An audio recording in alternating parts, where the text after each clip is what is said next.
আসসালামু আলাইকুম। সম্মানিত অভিভাবক মণ্ডলী, সারা দেশে বিভিন্ন প্রতিষ্ঠানে কর্মরত আমার প্রিয় সহকর্মীবৃন্দ, শিক্ষা সচেতন সোসাইটি বা সমাজ যারা শিক্ষা নিয়ে আসলে ভাবেন, শিক্ষা নিয়ে যারা চিন্তা করেন এবং আমাদের স্নেহের শিক্ষার্থী সবাইকে স্বাগতম। আমি দীর্ঘদিনের অভিজ্ঞতায় শিক্ষাগত অভিজ্ঞতায় আছি এবং নতুন যে আমাদের শিক্ষাক্রম ২২, এই শিক্ষাক্রম ২২-এর যে বিস্তরণ, সেই বিস্তরণে কাজ করার সুবাদে মানে আমার নিজের মনে হচ্ছে আমার কিছু অনুধাবন বা কিছু অভিজ্ঞতা যদি আমি শেয়ার করি তাহলে হয়তো কারো না কারো এটা কাজে লাগতে পারে। আমি এই মানসিকতা গত মানে ভিডিওটাও কিন্তু শিক্ষাক্রমের উপরে করেছি। এখন আজকে তার সেকেন্ড বা দ্বিতীয় ভিডিও যেটা করতে চাচ্ছি আরকি।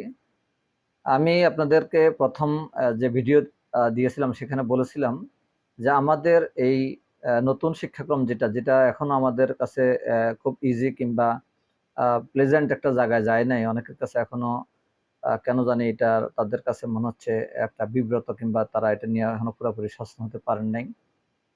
সেই জায়গায় হয়তো এই কথাগুলোই বলছি। গত ভিডিওতে বলেছিলাম নতুন শিক্ষাক্রমটা যোগ্যতা ভিত্তিক শিক্ষাক্রম। অর্থাৎ আমাদের এক কথায় যদি আমরা নতুন শিক্ষাক্রমকে আমরা আইডেন্টিফাই করি, এটি আসলে যোগ্যতা ভিত্তিক শিক্ষাক্রম। তো যোগ্যতা ভিত্তিক শিক্ষাক্রম মানে কম্পিটেন্সি বেসড এডুকেশন যেটা, সেটাকে বলা হচ্ছে যোগ্যতা ভিত্তিক শিক্ষা যেটা। এখন যোগ্যতাটা কি? আমরা সবাই কিন্তু বলি কথায়, কথায় তুমি এই কাজে যোগ্য নয় কিংবা তার যোগ্যতা আছে কিনা, তোমার যোগ্যতা আছে কি এই কাজটা করার। তার যোগ্যতার ডেফিনিশনটা কি? যোগ্যতাটা অ্যাকচুয়ালি সুস্পষ্টভাবে বা সুনির্দিষ্টভাবে স্পেসিফিক কোনো যোগ্যতার ডেফিনিশন হয়তো আমরা এই মুহূর্তে করতে পারবো না। এটাকে আসলে অনেকে অনেক মনীষীর এটাকে কিছু করার যে দক্ষতা তাকে যোগ্যতা বলে। আবার কেউ হয়তো এটাকে মানে কোনো কাজ করার সক্ষমতাকে যোগ্যতা বলে থাকেন। কিন্তু যোগ্যতার এই ডেফিনিশনটা কিন্তু কালে বা যুগে বা বিভিন্ন দেশে কিন্তু একটু ভিন্ন হয়ে থাকে। অনেকে তাদের সারকামস্ট্যান্স, তাদের প্রেক্ষিত বিবেচনায় তারা যোগ্যতা সংজ্ঞায়িত করেন।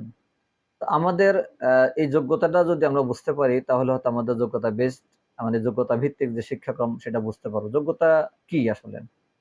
যোগ্যতা জন্য আমি যদি একটা মানে উদাহরণ এভাবে দেই যে আমরা আমাদের ছেলেমেয়েরা ধরেন গাড়ি চালানো, যে গাড়ি চালানো ড্রাইভিং স্কিল যেটা ড্রাইভিং মানে শিখার কাজটি। এখন বই পুস্তক পড়ে কিন্তু ড্রাইভিং চালানোর কলাকৌশল সে জানতে পারে। তো ড্রাইভিং চালানোর কলাকৌশল বই পুস্তক পড়ে যখন ছেলেমেয়েরা জানে বা কেউ জানে, তখন তার ভিতরে আমরা বলি যে তার জ্ঞান মানে গাড়ি চালানোর জ্ঞান তার ভিতরে আসছে, অর্থাৎ নলেজ তার ভিতরে ডেভেলপ হয়েছে। আর সেই গাড়িটা যখন সে হাতে কলমে চালায় বা চালানোর সময় রাস্তা যখন চালায়, দেখা যাচ্ছে সে সেখানে গাড়ির যে বিভিন্ন পার্টস গুলো আছে, ধরেন না এই যে এক্সকালেটর আছে, তারপরে ক্লাচ আছে বা ব্রেক আছে, হুইল আছে বা লাইট আছে বা যে সমস্ত পার্টস গুলো আছে যেগুলো মাধ্যমে গাড়ি চালানো হয়, সেই কাজটা যখন সে করতে পারে, তখন আমরা বলি যে তার একটা অ্যাবিলিটি বা তার সক্ষমতা তার তৈরি হয়েছে। অর্থাৎ তখন তাকে আমরা বলি দক্ষ। অর্থাৎ সে গাড়িটা সামনে নিতে পারবে, পিছনে আনতে পারবে, ডাইনে বামে নিতে পারবে। তখন এই যে গাড়ি হাতে কলমে চালানোর পরে তার যেই মানে অর্জনটা হবে সেটিকে আমরা বলছি দক্ষতা।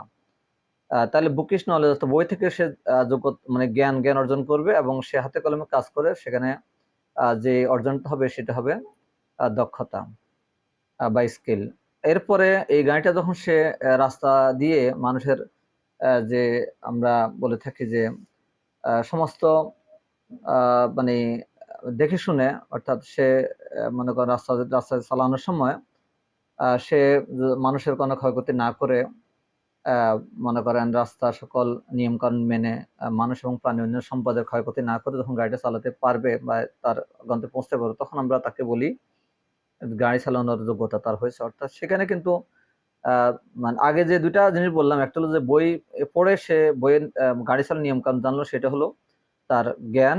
এবং হাতে কলমে চালানো, সামনে পিছনে নেওয়া, ডাইনে বামে নেওয়া, মানে বাঁশিয়ে দেওয়া, এটা হলো ব্রেক কষা, এটা হলো তার দক্ষতা। আবার সে গাড়িটা ঠিক মতে মানুষের মানে প্রাণ প্রাণ প্রাণহানি বা প্রাণীয় সম্পদের ক্ষয়ক্ষতি না করে গাড়িটা তার গন্তব্যে পৌঁছানোর পিছনে কিন্তু আবার ২ টা অর্জন তার হয়েছে। একটা হলো সে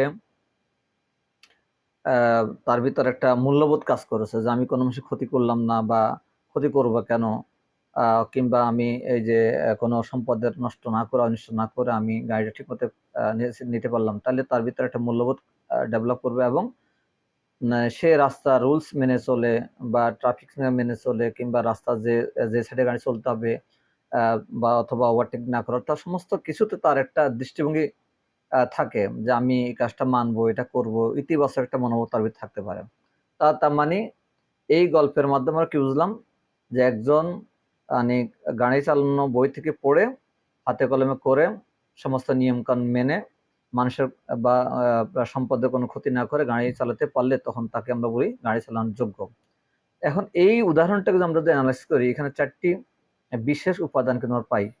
একটা পাই আমরা জ্ঞান, যেটা আমরা নলেজ বলি, আরেকটা বলি আমরা স্কিল, যেটা দক্ষতা বলি, আর আরেকটা বলি আমরা ভ্যালুস বা মূল্যবোধ, আরেকটা হলো আমাদের অ্যাটিটিউড বা দৃষ্টিভঙ্গি।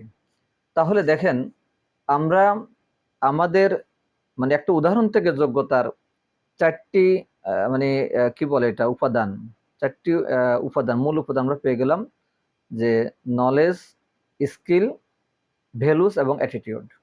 অর্থাৎ নলেজ হলো জ্ঞান, এরপরে দৃষ্টিভঙ্গি, স্কিল হলো দক্ষতা, আর ভ্যালুস হলো মূল্যবোধ, আর অ্যাটিটিউড হলো দৃষ্টিভঙ্গি। তার মানে আমরা যদি এই ৪টা মানে নলেজ, স্কিল, ভ্যালুস এবং দৃষ্টিভঙ্গি, অ্যাটিটিউড, এই ৪টা উপাদানের আদি অক্ষর নিয়ে আমরা বলি, তাহলে আমরা বলি এটাকে সংক্ষেপে বলতে কেএসভিএ। কেএসভিএ আমাদের এই টার্মটা অনেকের কাছে, যারা আমরা শিক্ষাক্রম বিস্তরণে কাজ করেছি, প্রশিক্ষণ দিয়েছি বা নিয়েছি, সেখানে আমরা এই ৪টা মানে লেটারের যে অ্যাব্রিভিয়েশন কেএসভিএ, এটা অবশ্য জেনেছি। আমি আবার একটু মনে করেছি KSVA, K for knowledge, S for skill, V for values and A for attitude, অর্থাৎ জ্ঞান, দক্ষতা, মূল্যবোধ এবং দৃষ্টিভঙ্গি। এই যে একটা গুরুত্বপূর্ণ যে বিষয় আমাদের সবাইকে এখন ভাবাচ্ছে, আমাদের বর্তমান শিক্ষাক্রম যেভাবে চলছে, অর্থাৎ শিক্ষাক্রম আগের শিক্ষাক্রমে শিক্ষাক্রম তো আসলে সময়ের প্রয়োজনে বদলানো হয়। 8-10 বছর পর বা 12 বছর পর শিক্ষাক্রম কিন্তু সব সময় সব কালেই এটার একটা চেঞ্জ আসে।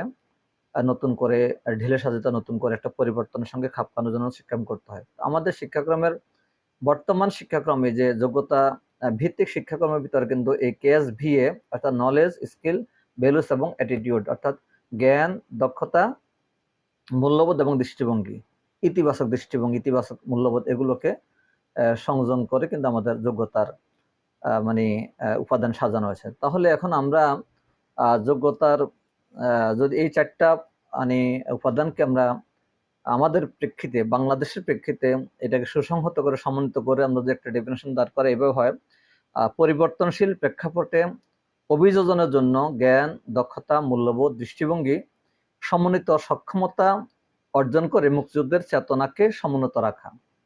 আমি আবার যদি ডেফিনেট, এটা বলছি বাংলাদেশে, ওই যে বললাম আমাদের বিভিন্ন দেশে দেশে তাদের চাহিদার আলোকে যোগ্যতার সংজ্ঞায়ন করা হয়। আমাদের বাংলাদেশে, বাংলাদেশের প্রেক্ষিত আর্থসামাজিক যে অবস্থা, বাংলাদেশের যে বর্তমান আমরা যেখানে আছি, যেখানে যেতে চাই, বিশেষ করে 21 শতকের চ্যালেঞ্জ মোকাবেলার জন্য তো মানুষ মানে এখন এই যোগ্যতার প্রতি নজর দিয়েছে। বিভিন্ন দেশের শিক্ষাক্রমের যোগ্যতাকে তারা মানে মানে মানে তাদের বিবেচনা নিয়ে এসেছে।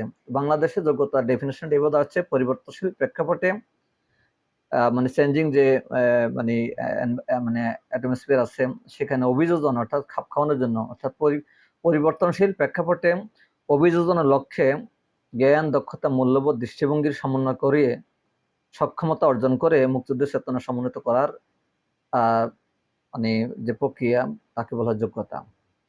এখন আমাদের এই যোগ্যতা, আমাদের শিক্ষার মূল যে ফোকাস পয়েন্ট, সেটা হলো যোগ্যতা ভিত্তিক শিক্ষাক্রম, যেটা আমি আগে বলেছি, আজকে বললাম। আর এই যোগ্যতা আমাদের আছে কয়টি? 10টি। আমাদের মূল যোগ্যতা 10টি। 10টি মূল যোগ্যতা আমাদের ছেলে মেয়েদের অর্থাৎ প্রাথমিক থেকে শুরু করে একেবারে দ্বাদশ শ্রেণী পর্যন্ত এভাবে বিষয়গুলোকে বা শিক্ষার স্তর অনুযায়ী শেখানোতে এটা মানে এইভাবে সাজানো হয়েছে। তাহলে আমাদের মূল যোগ্যতা 10টি। আর এই মূল যোগ্যতা 10টি মূল যোগ্যতা আমি একটু আপনাদেরকে একটু সংক্ষেপে যদি বলি, এই 10টা মূল যোগ্যতা আর মানে ক্ষেত্রটা এরকম, একটা হলো ভাষা ও যোগাযোগ দক্ষতা, তারপর আছে আপনার গণিত, যুক্তি, তারপর বিজ্ঞান ও প্রযুক্তি, তারপরে ডিজিটাল প্রযুক্তি, এরপর আছে পরিবেশ ও জলবায়ু, তারপর সমাজ ও বিশ্ব, নাগরিকত্ব, তারপর জীবন ও জীবিকা, ধর্ম, মূল্যবোধ এবং নৈতিকতা, আর শারীরিক মানসিক স্বাস্থ্য এবং সুরক্ষা, শিল্প সংস্কৃতি।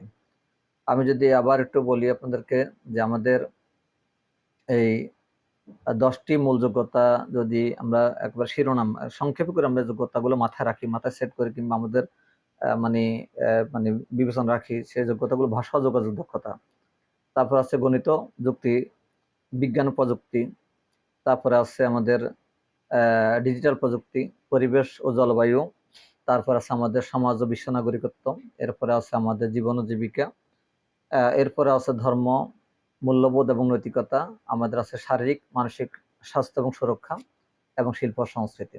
এখন এই বিষয়গুলোর সঙ্গে কিন্তু আমরা আমরা যারা অন্তত 6, 7, 8, 9, 10 এর যারা গার্ডিয়ান আছি বা শিক্ষক, তারাও কিন্তু এগুলো এখন আমরা বিষয়ের সঙ্গে মিলাইতে পারি। এই এই যোগ্যতাগুলোকে মানে কিভাবে, মানে শিক্ষণের ক্ষেত্রটা কি হবে, মানে আমি যোগ্যতা তো আমার ভিতরে আসবে, কিভাবে আসবে, আমরা শিক্ষার্থীর ভিতরে, আমি আমার শিক্ষার্থী, আমি আমার মানব সন্তানের ভিতরে এই যোগ্যতা ডেভেলপ করব।